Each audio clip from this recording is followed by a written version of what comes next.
Mang Paul, kamusta po sina Lala at Lolo? Doon pa rin sa ICU eh. Kailangan daw maging stable yung kondisyon nila. Ang Paul, magiging okay din sila. Huwag kang mag-alala. Sinabihan ko na nga yung nanay nila eh. Papunta na dito. Siyempre nag-alala din yun eh. Kamuti. Kamusta ang pakiramdam mo? Medyo okay na po. Sana okay na rin po sina Lala at Lolo. Mutya, sorry ha. Dapat sinamahan namin kayo, hindi sana nangyari to. Ano ka ba, Dagul? Kami pa nga dapat magpasalamat sa iyo eh. Kasi kung hindi ka dumating, baka kung ano na nangyari sa amin.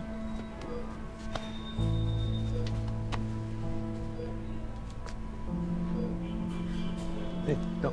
Magandang gabi, Ma'am Paul. Sir Flores? Dok, kamusta na pong kalagayan ng mga anak ko?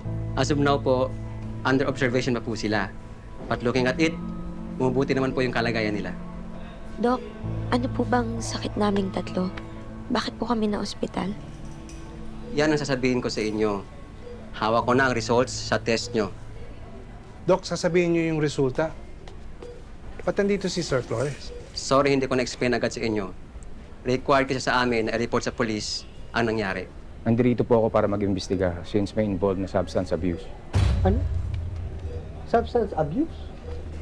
Ano nangyari yun? May na-trace po kasi na illegal drugs sa katawan ng mga pasyente. Ano?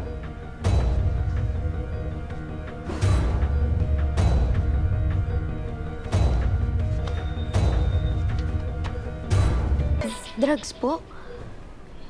Sir, parang imposible naman po yun. Hindi pa nga po ako nakakita ng droga eh. Tsaka, kilala ko itong mga batang ito. Lalo na mga anak ko. Kaya hindi pwedeng totoo yung sinasabi ninyo. Naiintindihan ko po kayo. Pero hindi po nagsisinungaling ang resulta ng blood test. Eh, hindi rin magagawa ng mga anak ko yung sinasabi niyo, Dok. Dok, seryoso kayo? Mukha naman malabo yung sinasabi niyo eh. Ano yan? Dinodroga sila? Eh, baka naman pinagtripan na lang sila eh. That's a possibility. Dok, ano hong mangyayari sa kanila? Baka, ano to, may kaso ba to? Baka makulong sila. Bakit, Kidlat? Naniniwala ka na, adik kami? Hindi naman yan yung punto ko, Mutya. Ang iniisip, hindi ko kasi alam kung paano. Naka-record po yung vlog nila. Kahit panoorin nyo, wala po silang ginawang masama. Bigla na lang silang bumaksak. Salamat, Dagula. Buti pa ikaw totoong kaibigan. Hindi ka tulad ng iba dyan.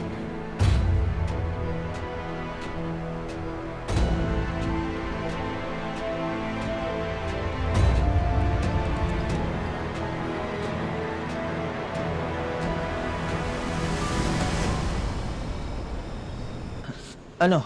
Baka may kailanganin pa si Mang Paul dun sa ospital. Hindi na, tol. Sana daw bahala. Okay naman na daw yung tatlo. Dadala ko na lang silang almusal bukas.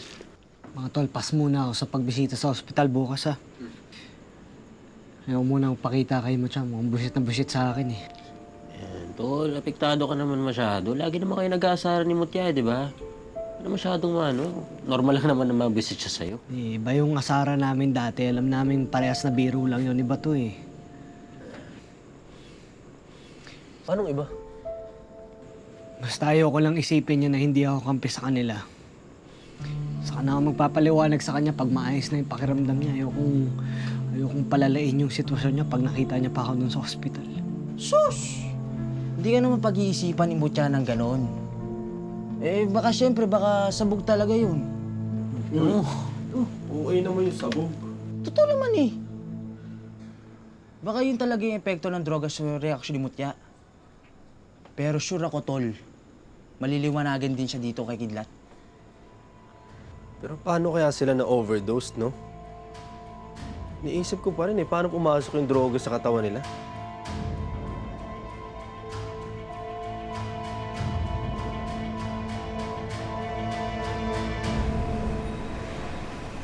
Sarap. Uy, hindi kaya may nahuli? Sino?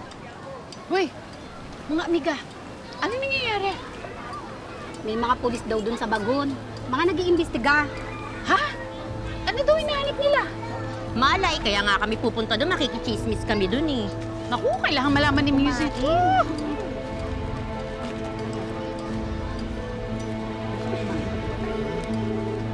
Missy, naku, pumunta ka na ngayon sa Bagon ha, may bagong chismax. Oo, kung kailangan mong i-video mo sila ha, tsaka picturean mo na rin.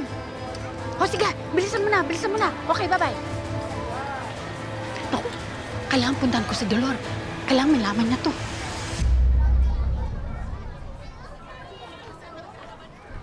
Ano, may nakita ka ba dyan? Wala talaga, sir. Negative po. Double check mo.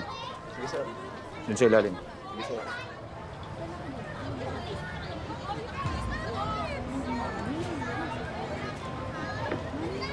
Dali mo na to sa laboratory. Sir, wala talaga kayong makikita dyan. Mabubuti mga bata si Mutya, Lala at Lulu. Imposible sila masangkot sa droga. Sige sir, kami nang bahala mag-imbestiga. Adik yung tatlo?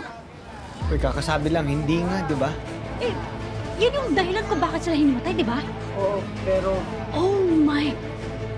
Tara na! Teka, Missy, mali pagkakaintindi nyo! Ay, kakalat na naman ng mga fake news yung mga yun eh. Yung iba ikakalat nun nila, Missy. Dari tayo. Alam niyo ba kung bakit na-hospital to si Mutya? At saka si Lulu at saka si Lala? Na-overdose sila, mga addict silang tatlo. Salamat pala sa pagtulong mo sa amin kanina.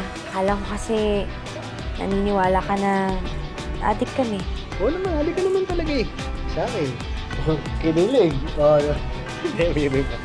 Tiga, bumibili ka rin pala sa ukay-ukay. Para sa tatay mo ba yung binibili mo?